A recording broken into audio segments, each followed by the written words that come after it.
बोलिए अहोई माता की जय। प्रिय दर्शकों, आज मैं आप लोगों को अहोई माता की कथा सुना रहा हूँ। अहोई देवी नाम क्यों पड़ा माँ का, और ये हैं कौन? आदि शक्ति महामाया माँ पार्वती हैं ये। जब संसार में दुर्भिक्ष पड़ गया था, महामारी फैल गई थी, लोग अकाल मृत्यु मरने लगे थे, समय से पहले लोगों की मृत्यु होने लगी, हाहाकार मच गया। तो ब्राह्मणों ने, संतों ने, ऋषि मुनियों ने देवताओं से स्तुति की कि इस महामारी से लोगों की रक्षा हो। तब देवताओं ने कहा कि आदि शक्ति महामाया की प्रार्थना करो। तो देवताओं ने भी मिलकर के माँ भगवती की प्रार्थना करी और वो एक ही दिन में खुश हो गई। तो जो एक दिन में खुश हुई तो उनका नाम अहोई रखा गया। और अहोई माता ने कहा कि आज कार्तिक कृष्ण पक्ष की अष्टमी है, मैं एक ही दिन में खुश हुई हूँ, तो सबको वरदान देती हूँ कि जो भी आज अपने बच्चों की रक्षा के लिए व्रत रखेंगे, उनकी मनोकामना मैं पूरी करूँगी, उनके बच्चों की रक्षा पूरी करूँगी, क्योंकि मैं स्वयं माँ हूँ। तो जो माँ अपने बच्चे के हित के लिए व्रत रखेंगी, उनके बच्चों की मैं स्वयं रक्षा करूँगी। और कथा इस प्रकार है। एक साहूकार के 7 बेटे और एक बेटी थी। सबका विवाह हो चुका था। कार्तिक कृष्ण पक्ष की अष्टमी का सभी ने व्रत रखा हुआ था। और पहले मकान कच्चे हुआ करते थे, माटी ला करके, गोबर मिला करके पूरा मकान को लीपा जाता था और दीवार में भी लीप करके अहोई बनाई जाती थी। तो उसके लिए माटी लेने खदान में गई, बहुएं भी गई साहूकार की और बेटी भी गई। तो ये अपनी भाभीियों की जो लाडली ननंद है, ये कुदाली लेकर के खदान में खोदने लगी जा करके। और जैसे इसने कुदाली मारी तो उसमें श्याऊ माता के बच्चे रहते थे और कुदाली से वो कट गए। उसी समय श्याऊ माता आ गई और श्याऊ माता ने कहा कि तूने मेरे बच्चे मार दिए हैं और मैं अपने बच्चों के वियोग में रोऊंगी, तो इसलिए मैं तुझे भी बच्चों के लिए रुलाऊंगी, मैं तेरी कोख बांधूंगी।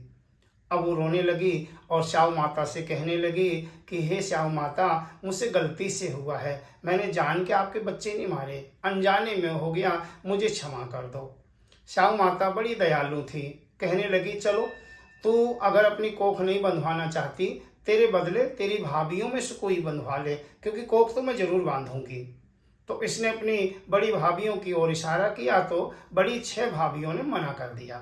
लेकिन सबसे छोटी भाभी ने कहा कि बहन जी आप चिंता मत करो, आपके बदले मैं अपनी कोख बंधवा लेती हूँ, आप खुश रहो। तो छोटी भाभी ने अपनी कोख बंधवा लिया और धीरे धीरे समय बीतने लगा। जब साहूकार की छोटी बहू के बेटा हुआ तो कुछ ही दिनों में वो खत्म हो गया। और ऐसे एक एक करके 7 बेटे उसके खत्म हो गए।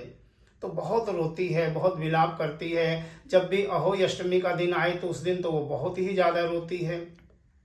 सोचने लगी क्या करूं, बड़े बूढ़ों से पूछा, विद्वानों से पूछा, सबने कहा कि बेटी श्याऊ माता की एक धर्म बहन है सुरही माता, यानी लंगड़ी गाय, यदि वो खुश हो जाए तो तेरी कोख खुलवा सकती है। उसने कहा अच्छा। तो उसने क्या किया, सुरही माता की यानी गौ माता की उसने सेवा करनी शुरू कर दी। पास में जंगल में वो गौ माता रहती थी। तो ये साहूकार की बहू वहां जाती, सुबह जाकर के पहले गोबर उठाती, फिर वहां पे लीपा पोती करती, वहां धोती और गौ माता के लिए चारा और पानी रख देती। गौ माता सोचने लगी कौन है जो सुबह सुबह आकर के इतना सब कर जाता है, बिना स्वार्थ के, बिना मतलब के, कोई राम राम भी नहीं करता और कोई मेरे लिए इतना कर रहा है, मैं देखूंगी आखिर कौन आता है। दूसरे दिन सुरही माता ने क्या किया, सुबह वो लेटी रही और जाग रही थी, सो नहीं रही थी कि देखूंगी आज कौन आती है। साहूकार की बहू आई, आके गोबर उठाया, साफ सफाई करी, लीपा पोती करी उसने और गौ माता के लिए चारा रखा, पानी रखा। और जब चलने लगी तो गौ माता ने कहा सुन बेटी, तू कौन है और मेरी सेवा क्यों कर रही है, तुझे क्या चाहिए, मैं तेरी सेवा से बहुत खुश हूँ, मांग तुझे क्या मांगना है।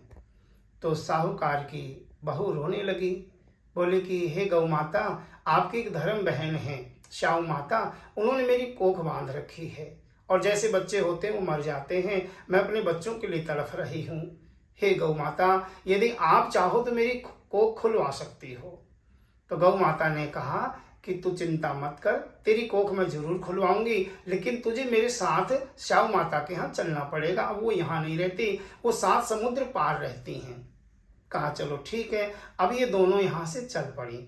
चलते चलते बहुत थक गई थी, एक जंगल में आराम करने लगी। और जब आराम करने लगी तो वहाँ पे क्या हुआ, इस साहूकार की बहू ने देखा एक नाग आ रहा है। गौ माता सो रही है थकान के मारे, एक काला नाग आया तो इसने एक डंडा उठा करके लकड़ी उठाई और उससे उस नाग को मार दिया। और सूखे पत्ते वहां पड़े तो उन पत्तों के नीचे उस नाग को दबा दिया और फिर ये भी लेट गई। उस वृक्ष के नीचे जहां ये लेटी थी, उस वृक्ष के ऊपर एक गरुड़ पंखनी का घोंसला था, उसके बच्चे रहते थे और ये नाग रोज उनको परेशान करता था।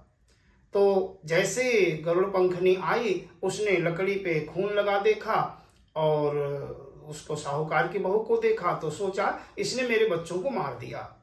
और ये सोचकर गरुड़ पंखनी साहूकार की बहू को मारने के लिए आगे बढ़ने लगी। ऊपर से बच्चों ने आवाज लगाई, माँ मौसी को मत मारना, ये तो हमारी मौसी हैं। गरुड़ पंखनी ने कहा तुम्हारी मौसी? बोले हाँ, रोज एक नाग आता था, हमें बहुत परेशान करता था, आज इन्होंने उसको मार दिया, हम निडर हो गए हैं, हमारा डर समाप्त हो गया है। तो गरुड़ पंखनी बड़ी खुश हुई और कहने लगी बेटी तुझे क्या चाहिए मांग, मैं तुझसे बहुत खुश हूँ। तो साहूकार की बहू ने कहा कि यदि आप खुश हो, मुझे और गौ माता को अपने ऊपर बिठा करके 7 समुद्र पार स्याऊ माता के यहाँ पहुंचा दो। और गरुड़ पंखनी ने ऐसा ही किया। जब ये गौ माता जाकर के स्याऊ माता से मिली तो दोनों बहुत खुश हुई, क्योंकि बचपन की सहेली हैं, धर्म बहन हैं, दोनों एक दूसरे की राजी खुशी पूछने लगी। और फिर स्याऊ माता ने सुरही माता से यानी गौ माता से पूछा कि आज कैसे आना हुआ। बोली बस तेरी याद आई, मिलने आ गई। और ऐसे बातें करते करते गौ माता ने इशारा किया साहूकार की बहू की ओर। साहूकार की बहू सलाका लेकर के स्याऊ माता के बालों से जुआं निकालने लगी और स्याऊ माता आशीर्वाद दे रही हैं, तो जुग जुग जिए, तेरे 7 बेटे हों, 7 बहुएं हों, तेरे घर में खुशियां ही खुशियां हों। इस तरह करके स्याऊ माता जब आशीर्वाद दे रही थी तो साहूकार की बहू को आंसू आने शुरू हो गए। और उसके आंसू जैसे स्याऊ माता के ऊपर गिरे तो स्याऊ माता ने कहा कि बेटी क्यों रो रही है, क्या बात है? बोले कि कुछ नहीं, बस ऐसे। बोले नहीं, बता क्या बात है? बोले कि आप कह रहे 7 बेटे हों, 7 बहुएं हों, कहाँ से होंगे? मेरी कोख तो आपके यहाँ बंधी हुई है। स्याऊ माता ने कहा कि तूने मुझे ठग लिया सेवा करके, लेकिन अब मैंने वरदान दे दिया है, तू जा घर जा करके अहोई का व्रत रखना, अहोई का उजमन करना, तेरे यहाँ 7 बेटे 7 बहुएं घर में बैठे मिलेंगे तुझे, जा मेरा आशीर्वाद है। तो ये जब घर में आई, आकर के इसने देखा घर में 7 बेटे हैं, 7 बहुएं बैठी हुई हैं, बहुत खुश हो गई ये तो। और इसने तुरंत उजमन की तैयारियां शुरू कर दी, कढ़ाइयाँ चढ़ गईं। और उधर सुबह सुबह साहूकार की बड़ी बहुएं जागी। बड़ी बहू ने अपने बेटे से कहा कि अरे बेटा देख, तेरी चाची अभी तक रोई नहीं है, वो तो सुबह उठती रोना शुरू कर देती थी, सारा त्योहार बेकार कर देती थी, अभी तक उसके रोने की आवाज नहीं आई, देख के तो आ। और ये जब बेटा उसका गया, इसने झांक करके देखा, वहां रोना तो कहाँ था, वहां तो नाचना हो रहा था। साहूकार की छोटी बहू के यहाँ 7 बेटे हैं, 7 बहुएं हैं, कढ़ाइयाँ चढ़ी हुई हैं, उजमन की तैयारियां चल रही हैं, उत्सव मनाया जा रहा है। इसने आकर के अपनी माँ को सारी बात बताई तो ये साहूकार की बड़ी बहुएं दौड़ी दौड़ी आई और आकर के पूछा ये सब कैसे हुआ?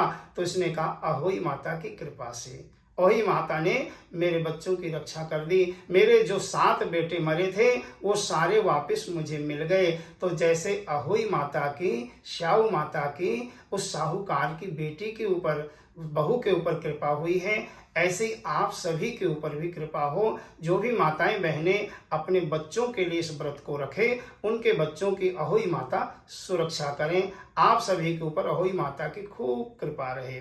बोलो अहोई माता की जय। एक बात और बता दूं, अहोई माता का जो व्रत होता है ना, ये नक्त व्रत कहलाता है, यानी चांद को देख कर नहीं, तारों को देख करके इस व्रत को खोला जाता है। जय श्री राम।